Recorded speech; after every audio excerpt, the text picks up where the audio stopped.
All right, so the first thing after we wake up is we're not going to be fixing them breakfast. We're going to go over to the Cake Cafe.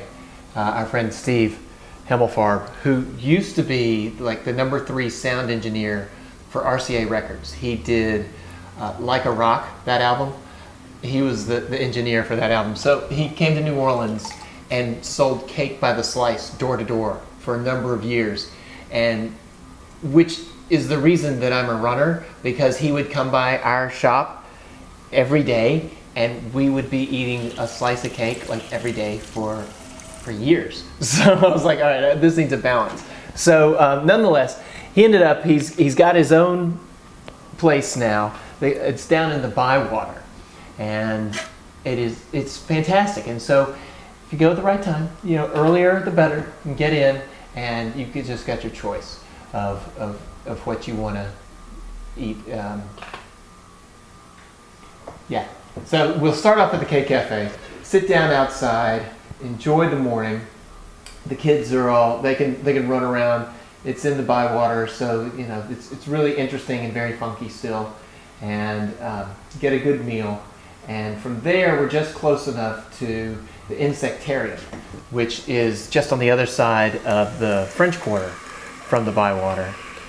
What I love about, every city's got their zoos or even their aquariums, and New Orleans has fantastic zoos and the zoo and the aquarium are just great. But the Insectarium is so unique and so different. You can go and have those like screaming cockroaches run around on your hands. It's a very unique experience, and also very polarizing. Some kids will find out that cockroaches aren't quite so bad, so they can deal with our state insect bird thing. And so that'll take up a while. And then I know that my friends want to go along Magazine Street, and there's a lot of shopping up and down there, but also some really good art galleries. And I know they are interested in some sculpture. So as well as the painting spots, I would take them over to Cole Pratt. But the Guthrie Gallery and Carol Robinson are two big ones for us, as both sculpture and ceramic sculpture in particular.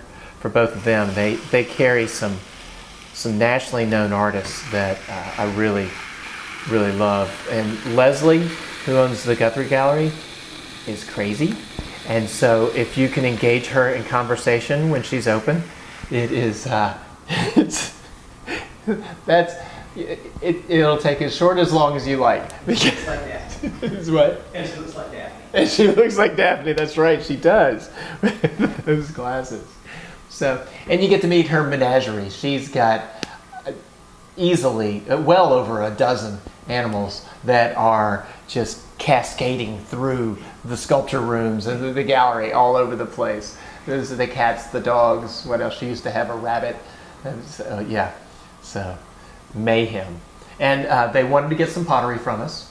They'll come in here to our shop, our potsalot shop, and they had wanted to get. They are specializing in the homemade pies that they do, and it's a mango peach pie that they like to make. So you're going to get a couple of pie dishes. A lot of people like your place? My wife and I started up our pottery shop because we had been sculpture majors and we enjoy the process of creating things, and we want things to have just this aesthetic beauty, but also what really makes a big difference is that the end user, that the consumer is going to be using this piece of pottery that we had made for them to use.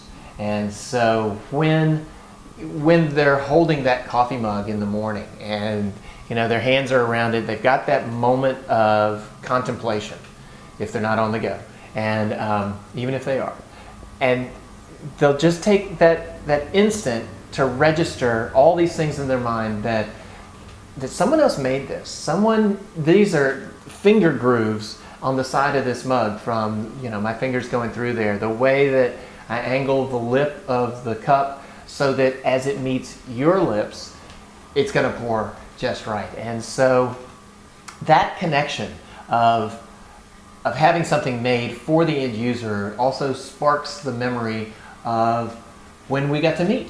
Because Cindy and I are always here, and when a customer comes in and we get to have a talk and a chat, that's why I put my wheel up front, was so that I get to meet the interesting people from around the world without ever leaving my chair. And the kids wanted to play miniature golf, putt-putt, and New Orleans now has one really cool putt-putt course over in City Park. So what we'll do is we got to go run over to Rouse's, because what we'll do is we'll have a picnic in the park. It's gorgeous over in City Park. They've got lagoons all over the place, fish and turtles and things like that. In fact, the record Louisiana catfish was caught by a kid who was playing hooky from school, and this is after Katrina, and he had gone over there with like a cane pole, and he had gotten this like 75-pound catfish out of one of the lagoons, and he was bringing it in, and the line snapped when he got it on like the mud flat, and he had to go and wrestle the catfish in. True story. And so anyway, so we're gonna go over to these lagoons, and right next to them is the Great Lawn, which is a gorgeous manicured lawn. It's about the size of a football field without the lines painted on it and stuff. And there are families over there all the time. There's pickup games of football. People are playing frisbee. There's a hula hoop class that meets, I think, every Wednesday night or Friday night, something like that. So, which is why for my 45th birthday I got a hula hoop. Anyway, I digress. We'll go over. First, we got to go to Rouse's and pick up some food for the picnic. And my favorite is over on Chapatoulas in Louisiana. They've got a walk-in cooler and beers from around the world. So, we can go over and get the rotisserie chicken and some of the bread that they had made there, and drinks and stuff. But I love that cooler, so we get specialty beers. So go have our picnic on the Great Lawn. The kids play.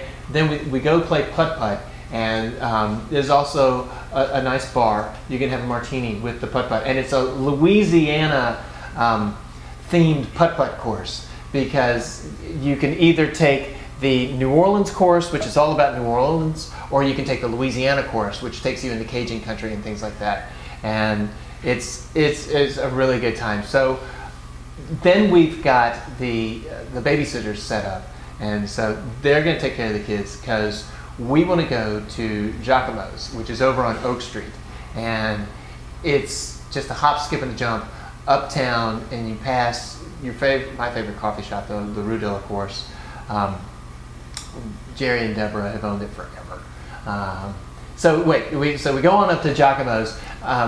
Giacomo's is one of those restaurants where the tables are like right next to one another. It's just so you're in everybody's business when you get to your chair and you sit down, and you may have to wait a while to get your table, because there's always a long wait. But the owner walks around with a bottle of Bushmills, so you don't mind waiting as much, and so you're standing out. But anyway, the food is really, really good, which is the main reason we go there. But in fact, because the tables are so close, you're in everybody's conversation, and then you're eating the food, and it's really good. So you want them to have some, and so you're trading bites of food, and you've got a new best friend that you didn't know was your best friend until you got there.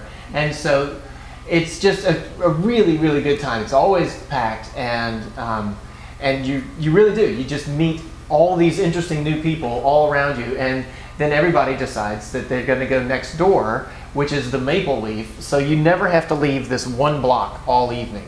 It's Giacomo's for an epicureal adventure, and then the Maple Leaf on every Tuesday is the Dirty Dozen brass band, and the Rebirth. Pardon me, that's right.